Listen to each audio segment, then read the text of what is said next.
ពាក្យបណ្ដៅខ្មែរតោះបង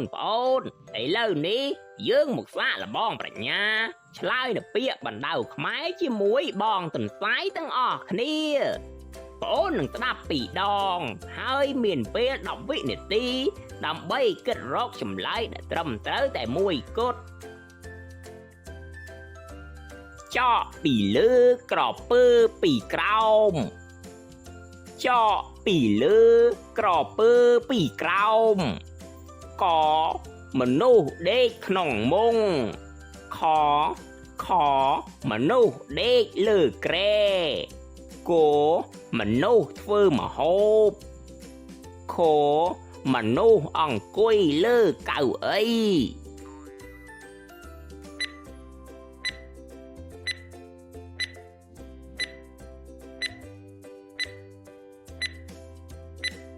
ចម្លើយត្រឹមត្រូវគឺ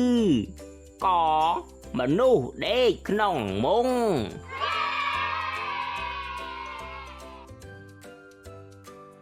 តើប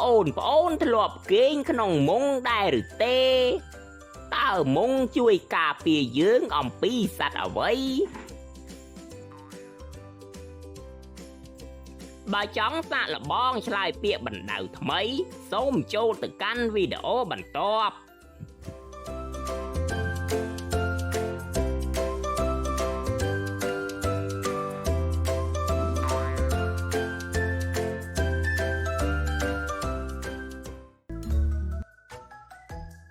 សូមអរគុណ